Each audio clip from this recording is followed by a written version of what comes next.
Welcome to the Fitness After 40 podcast. I am your host, Josh Proch, and today I'm going to talk to you about fitness, but I'm going to relate it to something that people are a little bit more familiar with, and that's investing and just kind of the time commitment and the compounding effect that you get from fitness when it's done regularly and consistently. But before we get into that, we are heading into April here. And the weather's getting better. You know, it's finally getting nicer. The days are getting a little bit longer and everything. And one of the nice things for that is that means we can get outside and walking more. And that's one of the big things that we recommend for our members here the days they're not coming to the gym is just getting walking in, getting more steps in, and everything like that. Most people live pretty sedentary lives and they don't have get in a lot of steps or have the opportunity to get in a lot of steps each day. They're sitting at their desk a lot, maybe, spending the evenings running kids around. So they're in their car and different stuff like that. So when we have opportunities to get more steps in, it's something that we try to get, and we really recommend everybody walks about 30 minutes each day, at least, especially on the days that they're not coming into the gym. So to help people with that, our member challenge here for the month of April is our 10,000 steps a day challenge. And that may sound like a lot, and it is. It's a decent amount of steps. And there's no, set number that you need to have. There's a lot of debate on whether it's from a health standpoint, it's 5,000 steps, 8,000 steps, 10, 12, it just depends who you're asking. But the whole point of it is to focus on getting in more steps and help people get in more steps and more activity each day. And whatever that is, it's going to, if they're trying to get in their steps, they're going to get more than they would have, and that's going to help them with their fitness, with their health, everything like that. And April is a good time to do that because, like I said, the weather's getting better, the days are getting longer, all that sort of stuff. Also here, as we head into April here, we've got Easter coming up. We're going to be running a Club Bucks special here in the gym for our members too, for shakes and stuff like that. So be sure to check that out. And if you're not a member, be sure to check out our 25 Secrets for Fitness After 40. We've got that. I'll put in our notes here, the link for that, where you can download that, and it'll give you 25 different tips specifically for Fitness After 40 that will just help you get more out of your workouts, help you get better results, and everything like that. So for today, like I said, I'm going to talk about fitness and kind of like the compounding effect with it. So with fitness, it's very common for people to put in the work for a week or a month or whatever period of time, and you're like, oh, but that's all the better I got, or I didn't see anything yet. And especially when it's short, when it's like a week or a month, it takes longer than that.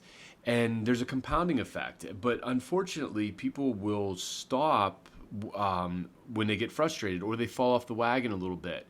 And when I say fitness, this also could be tied into nutrition as well, too. In fact, Tammy today, just on our ride in, we were talking about it and just talking about a podcast that she was listening to with, I think it was Alan Aragon in there, she was saying. But anyhow, it doesn't really matter. The point of it was that to really see results, you need to string 3 or 4 weeks together of consistently doing what you need to do. And for a lot of people, that just doesn't happen. You might get one good week and they're like, oh, I didn't see something, or they get 2 good weeks, but it just takes more than that. And, working out's the same thing. Like, it's not going to happen overnight, and everything. And a lot of times people say, yeah, I know that. But then, a month will go by. They see their body fat come down 1%, which is really good. They see that they've maybe added some muscle, maybe lost a couple pounds of fat. But you can also see that they're kind of like disappointed, like, oh, I put in a lot of work and that was it. Well, I always like to use the analogy of investing. So when you're saving for your retirement, let's just say like you're putting into your IRA, when you first start, when you're in your 20s and things, you're putting in, your $500 a month and everything, you're maxing it out and doing everything there. But at the end of the year, you're like, oh shit, I put in $6,000 and it's only worth 6,300. It's a lot of money I put in there, and I didn't really get a big return. Or depending on the time, you might actually lose some money in there, or things like that. But it's that consistency. If you just keep doing that over and over and over, what you'll start to see is your investment of how much you've actually put in, and then what the actual value of that is. And when you get 10 years down the road, 20 years down the road, and 30, when you're looking at retiring, or I guess we started in your 20s, it'd be like 40 years down the road, you have that magic of the compounding effect in there, where what you've put in is now worth like way more than that. And fitness is a lot the same way. If you stay consistent with it, if you stay the course, and keep working at it, you're going to see those results compound. But if you do the work, get a little frustrated, and skip this month and things like that, or skip a week, or follow, and you're doing that over and over and over, that's just like when you're investing. It's like putting money in this for 6 months and then stopping for 6. Well, I mean, it's better than nothing, but you're not going to get that compounding effect from it. So it's doing the work consistently. It's kind of, I think it's the march they talk about with the explorer that was doing the for Antarctica. I forget how many mile march it was every day, and regardless of weather, the crew got up and they just did the march, and they eventually got to the middle of Antarctica, where the other crew, they only moved when it was like good weather and everything was going well. Well, they never got there. It's just, you got to each day do the work, or each week doing the work, and eventually good things come from that. So, if you've been putting the effort in, and not necessarily happy, or like, oh, that's all I got from that this month, just stick with it. It's going to come. With fitness, it takes, really, I tell people it's going to take you about 3 months before you start noticing like big changes with stuff. You'll notice in the beginning, like after a month, that your weight maybe has changed a little bit. Sometimes it doesn't. But you'll notice that you start feeling better. Your clothes are fitting a little bit differently, maybe a little looser, things like that. But it's really that 3-month point down the road where most people find that if they've been consistent for 3 months with working out, with their food and everything, that they're like, you know what, I'm really seeing that change now. And then when they get 6 months down the road, it's even more, and a year is even more. And then there is a place where you kind of get into, hate to say call it maintenance, but it is almost a little bit of like maintenance, where you've laid the road work, you've done so much work that now it's easier to maintain the results that you have, and things in there. And it actually takes a little bit less work to maintain that.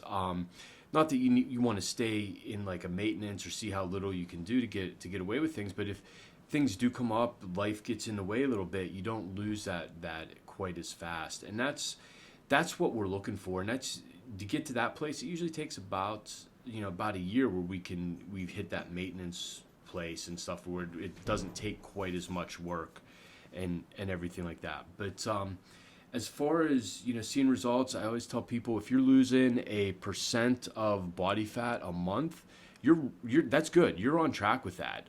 Sometimes it might only be 0.5%. When we relate that back to weight, I usually tell people to plan on, like, on average, 1 pound a week. Realistically, if it's anywhere between like 1/4 pound to 2 pounds a week, that's good. That's the average. That's healthy. There might be periods where you lose more than that. There might be periods where you lose less than that, or nothing happens. But again, the averages work out there. But just when you keep doing that work, it all just keeps adding up, and over time you get to your goal and to where you want to be. So I hope that helped clear that up for you guys a little bit. And I hope you enjoyed that. I enjoy doing these each week. And if you guys have any ideas for topics or any questions or things like that you would like me to discuss or answer here on the podcast, just let me know. Shoot those over, put them in the comments, anything like that. I'll be glad to do that for you. So hope you all have a good week, and I will talk to you here next week. Thank you for listening to this episode. If you enjoyed it, be sure to subscribe to our podcast on Apple Podcasts and rate and review us.